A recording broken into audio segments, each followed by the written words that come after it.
Welcome back to Murder with the Missus. I'm Darren. And I'm Amy. And today we're going to tell you about Alison Botha.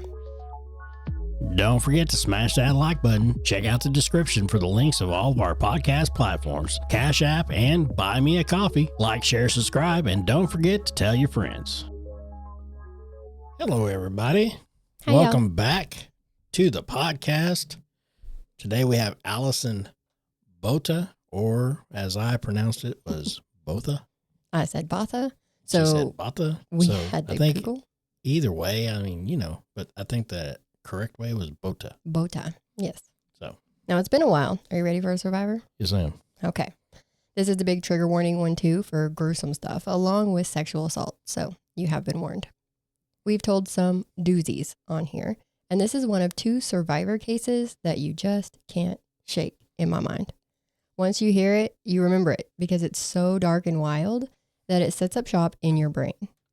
Both of them do that, but there's something, or not both of them, all of our cases do that, but there's something about these two that for me was just really bad. And we'll tell you about the other one at another time. Today is about Alison.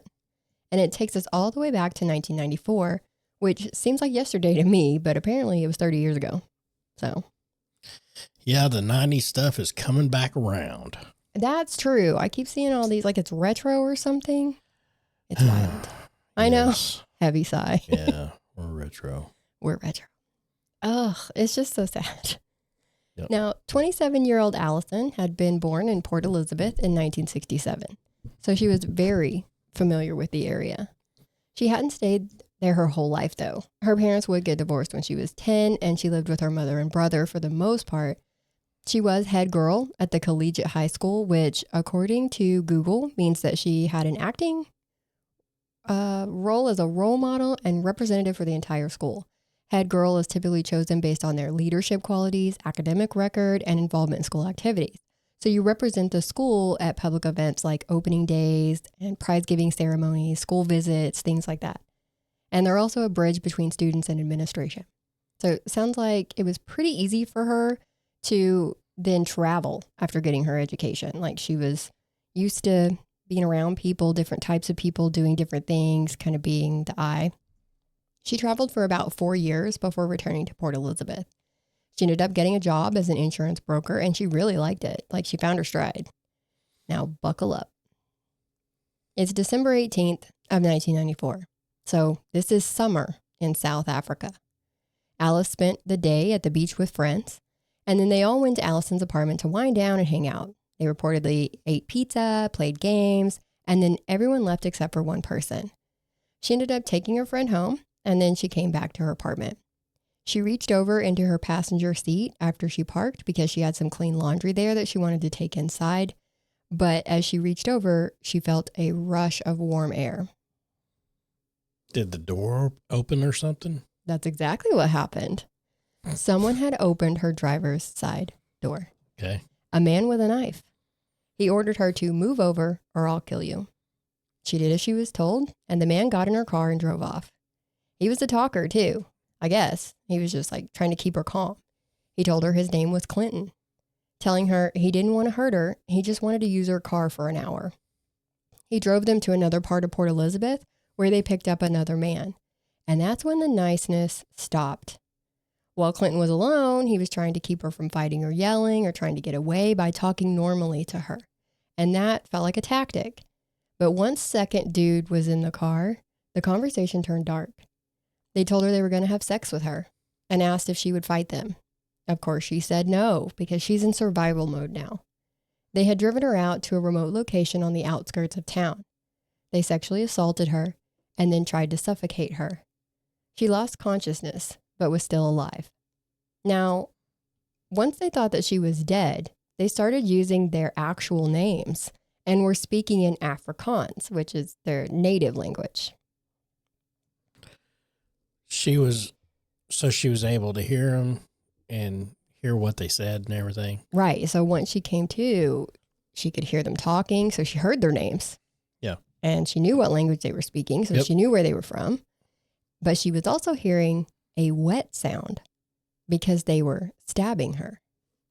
And then her leg twitched and they saw it. In her own words, quote, "All I could see was an arm moving above my face, left and right, and left and right. His movements were making a sound, a wet sound. It was the sound of my flesh being slashed open. He was cutting my throat with a knife, again and again and again," end quote. She said it felt unreal, but it wasn't. She said, "I felt no pain, but it was not a dream. This was happening. The man was slashing my throat." The men stood back, looking at what they had done, and she hears, "Do you think she's dead?" And the other one responds, "No one can survive that." They got in Allison's car and drove away and left her laying in the sand and broken glass. But she's not dead. So she figures that she needs to leave a message for the police. So she writes in the dirt the real names of the men and then, "I love you, Mom." So she still got her wits, about her. Yeah. She still got her wits about her. Yeah, that's pretty good. She's badass. And as she looks over, she can see headlights through the bushes. So there's a road. She needed to get to that road. So she tries to get up, but her head falls backwards. What do you mean it fell backwards? She quickly realized that she had almost been decapitated. So her head couldn't stay upright on her body. She had to hold it in place with her hand so she could see in front of her where she was going. Yeah. She also felt something was sticking out of her stomach, and she realized she had been disemboweled. So she had to get her denim shirt that was laying next to her with her other hand and use it to hold her intestines in place in her stomach. Good night. Yes. Yes. Bro. Now, before we get into the rest of this, I think we'll go ahead and hear from our sponsor so that we don't have to stop. Did you hear what happened last night at the laundromat? No, what? Some clothespins held up a couple of shirts. Oh, God. That's a good one. Now, when it's cold outside, do you like to pull out a pair of warm sweatpants straight from the dryer and put them on? Yeah, it's nice and cozy. Wouldn't you rather do that at home and not in a laundromat? Oh, God. If you live in an apartment and need a washer and dryer that only you can use, get a pin. You can go to My Laundry Solutions, the #1 choice for washers and dryer rental. They're in Tulsa, Oklahoma, Springfield, Joplin, and Kansas City, Missouri, Sherman, Dallas, Houston, and Lubbock, Texas. Their newest location is in Fort Worth. They have more locations opening in Texas in 2025 and 2026. No credit check, free service, professional installation, and your account's available online, all for about $1 a day. Go to your leasing office, go to mylaundrysolutions.com, or call 800-535-4411. Stop being taken to the cleaner and give them a call today. Give them a shout. Yes, give them a call. So Allison gets up and she starts moving. Now remember, one hand is holding her head in place. The other hand is holding her intestines in her stomach. Her vision was in and out, so she had a lot of trouble seeing where she was going. She said she fell many, many times, but she kept getting back up and moving towards that road. And she finally made it there. She made it all the way to the white line, figuring this was the best chance of her being seen by passing cars. And then she collapsed. A car came along, saw her, and then left. Really? Really? They're like, nope, not today. Not today. I'm not your guy. But a second car came and it stopped. Tion Ellard was a young veterinarian. Now, as an animal doctor, he was in Port Elizabeth on vacation from Johannesburg, and he was out with friends. But he ran up to Allison and started trying to figure out what the hell he was looking at. He would later say that God put him on that road for a reason. He helped try to render first aid, right? Because he's a vet. And so he tucks her thyroid back into her neck, while a friend that was with him used their cell phone to call emergency services. Now, remember, this is 1994. So cell phones were not as widely carried as they are today. So the fact that the car that came across her not only had someone with a bit of medical knowledge, albeit animal medical knowledge, it's still knowledge, and someone with a cell phone at the same time, like that in itself is a miracle. Because time was of the essence for her. And it would ultimately take emergency help another hour and a half to an hour and 45 minutes to get to them that night. After all that, she had to wait for almost 2 hours. Yep. Just laying there on the side of the road. There were so many times in this night that could have done her in. So many things that were against her. And she still powered through. She said, quote, "I realized my life was too valuable to let go of. And that gave me the courage to survive." End quote. And she had a lot to tell people when they got to her. She remembered just about all of it. She was only missing the part at the beginning when they choked her and she lost consciousness. She was awake for the rest of it. She was able to give them the names of her attackers, and she was able to pick them out of a photo album. Police knew exactly who they were. Franz Dutoit and Theons Kruger. They had a history of violence against women. In fact, they were both out on bail at the time for sexual assault. Bro. They had apparently had... Franz Kruger. Franz Dutoit. Freddy Krueger. Dutoit. Kruger. Franz Kruger, yes. Put them together. We'll just make them one person. Freddy Krueger. With their blades. Oh. Anyway.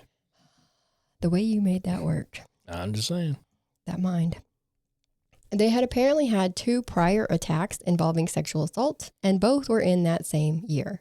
One was in February when a 20-year-old woman was sitting in her car outside of a pizza parlor, and Franz did the same thing that he'd done to Alison, except he had a gun this time.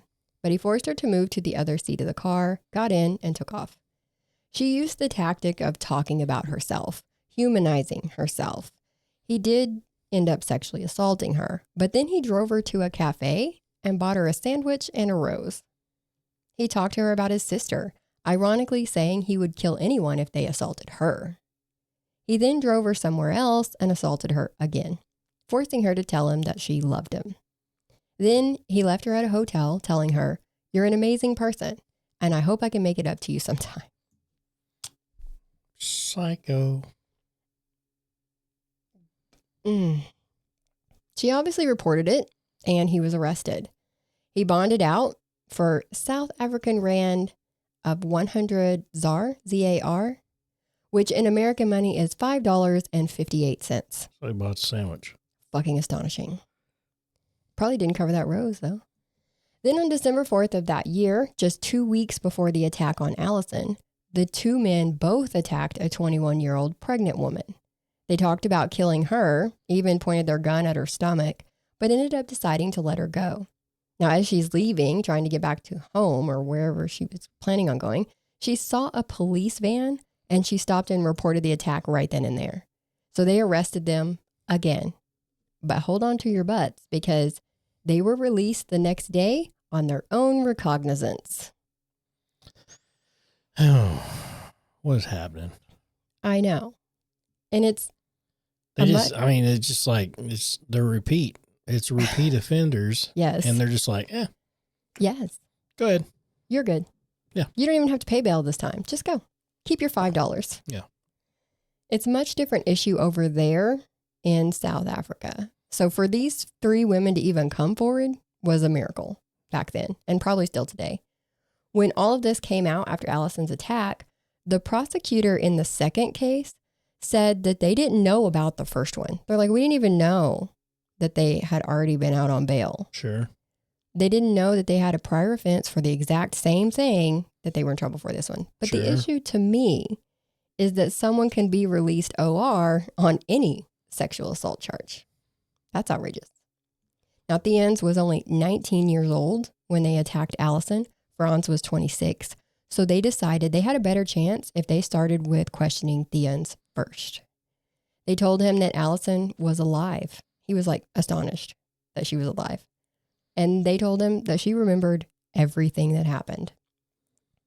So while they both were in shock when they found out she lived through it, Theons decided, well, there's no sense in lying. So he told them everything. He gave them the rings that they had robbed off of Alison and started talking. Said they were having a barbecue at Franz's house and they were drinking beer. But there was some friction between Franz and his wife, so the men left the house. They drank a 2.5 liter of sherry and decided to find a beautiful girl to assault and kill. But they weren't having any luck, so Theons gave up and went to the club. Franz kept hunting until he found Alison. After the sexual assault and strangulation, Theons asked Franz if he thought she was dead, and Franz said, "Let's find out." And that's when he started stabbing her in the stomach. Now, he liked it, the way it made him feel, so he kept going. The doctors say that she had been stabbed up to a minimum of about 36 times. Because it's hard to tell with stabbings. Theons then took out his hunting knife and drew it across her throat. Franz pushed him out of the way and kept cutting her throat deeper and deeper. Doctors say that her throat was cut about 16 times that they could count. So when she was saying all I kept seeing was an arm going back and left and right, 16 times. Then they went on, drank more beer, and went to sleep. Theons even gave them the knife that they used.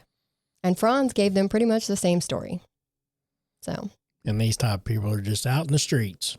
Yeah, just living their lives. So be aware of your surroundings, people. Yeah. And this time, for Alison's attack, they didn't get bail. Good job. In August of 1995, Franz ended up getting 3 life sentences, and Theons got 1 life sentence plus 25 years. Now, Franz did say at one point that he was possessed by a demon, and he asked for an exorcism. And they gave him one. Telling you, don't go to sleep in South Africa. Nope. Old Franz and Kruger will come get you. They'll get you in your dreams. Yes. Yeah. Exorcism. Yes. Right there. Right there. Demon. Oh, fucking demon in them. Get out.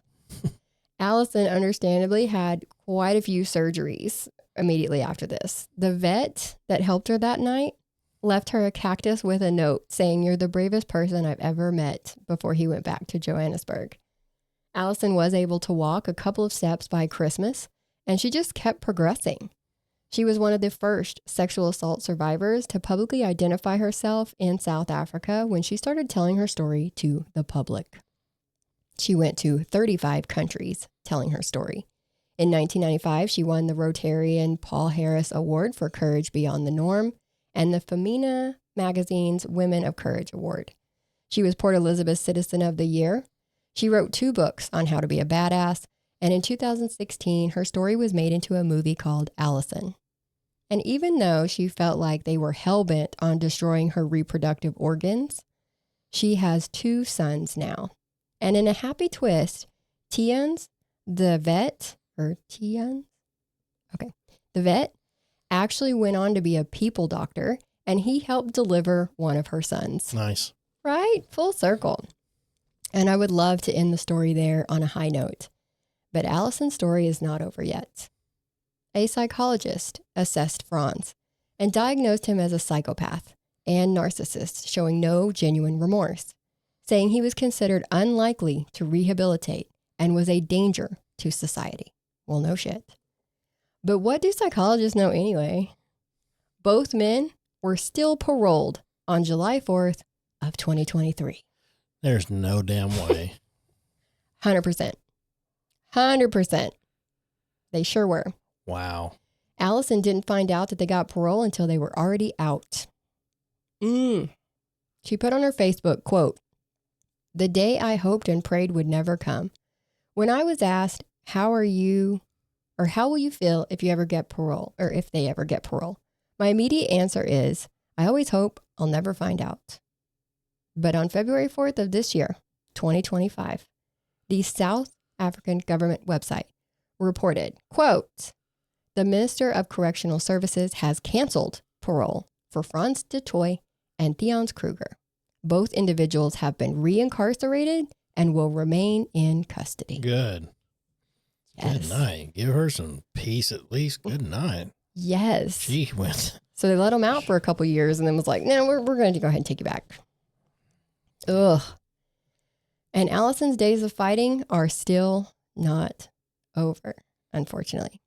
On September 25th of 2024, Alison suffered a massive aneurysm. She had to be taken to a public hospital where she spent 3 days before being sent to Cape Town State Hospital for brain surgery. Then she was taken by helicopter to be closer to her family for recovery. One of the doctors, when she was in Cape Town, actually recognized her because she had spoken at his high school when he was attending school there. The aneurysm left her with a weakened left arm and leg, needing speech therapy, and she has a permanent stent in her skull to drain fluid. She spent 2 months away from home, and she wasn't alone though, because someone helped getting her house ready for her to recover. Like they came and installed handrails and things like that while she was gone. So she was still having a good support system after all these years. She has had to relearn how to make simple things like a cup of coffee. And she is working on recovery every day. She's still fighting every day. Ooh. I don't know what that was. There is a Back-A-Buddy international crowdfunding account set up for her to help with medical bills and her recovery. It is well beyond the goal right now, but expenses will just keep coming. So we're going to link that page in the description if anyone has the means to help out with that. I mean, she's been through a lot. More than you would think a person could take. Man, I mean, there's just... It's like hit after hit. You want to talk about a miracle? I told you. That is it. Yeah. I told you this was going to be dark. She's seen some shit. Oof. I've got goosebumps. But she's staying strong. So keep sending love her way, guys, because she needs it. And that's all we have on this case. All right. Do you have any final thoughts? Nope. Keep old Franz and Kruger locked up. Yeah. Don't let them out. Don't let them out. Yeah. Now, if you do like our content, please show us by sharing, subscribing, all the things. And as always, don't forget to tell your friends because they deserve to hear us too. They do. So, till next time, we'll see you. Bye.